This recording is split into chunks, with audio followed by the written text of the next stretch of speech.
My Dirty Little Secret, Shame, Part 2.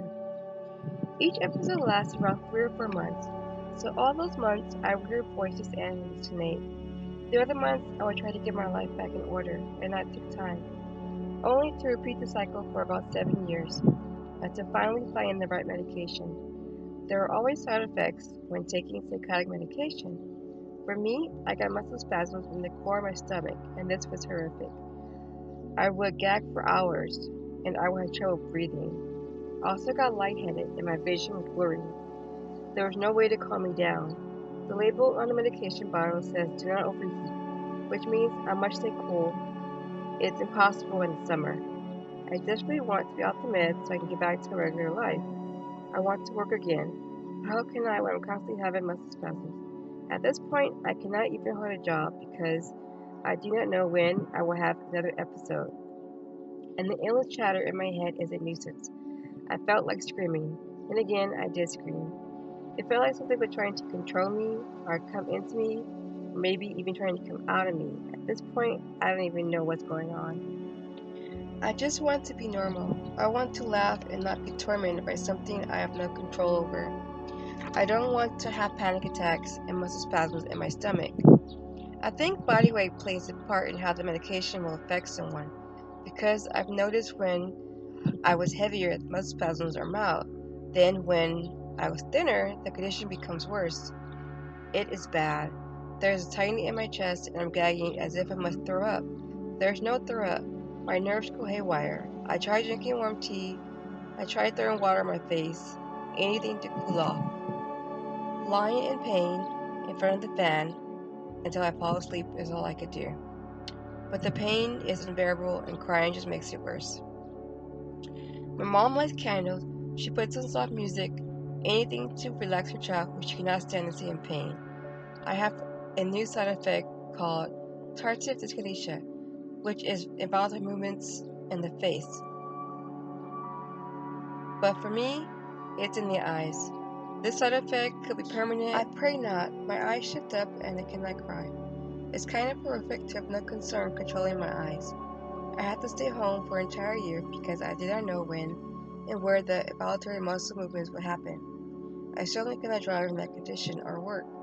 I pray and I will ask the Father to heal me because all I can think of is hurting myself at this point. Anything to take away the pain of the side effects.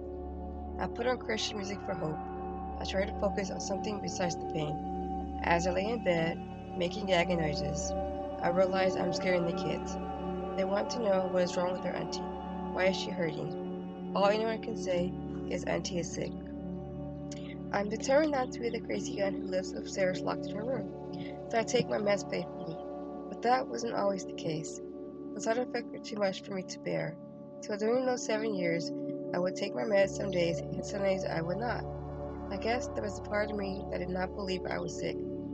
After changing my meds for the fourth time, my doctor finally found the right medication that did not have any side effects.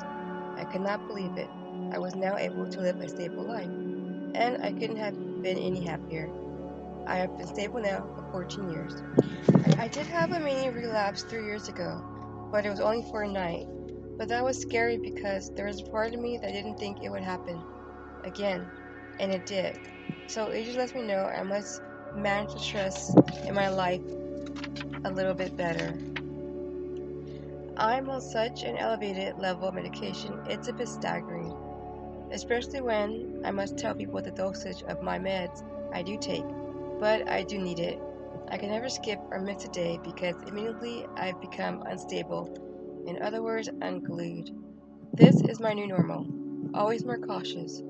My mental health doctor says, be mindful of the warning signs. Do not take for granted that you're stable, because even if it feels like all is well, it's not a matter of if it happens again, but when.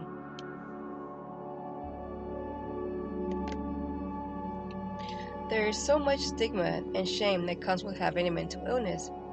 Many people believe what they see in movies or hear by family and friends who may have a loved one with schizoaffective disorder. Each person handles their psychotic episode differently. I think for me, it feeds off my belief system because I am a Christian. That's why I said there's always some spiritual battle that takes place in our lives. Believe it or not, Even if you do not believe in God, with schizoaffective disorder, you might just get connected to a higher power. Well, in my case, there was always some sacrifice needed to happen. That's when the delusions came into play. I still marvel at how much my mind was able to make believable, and how much of that I believed.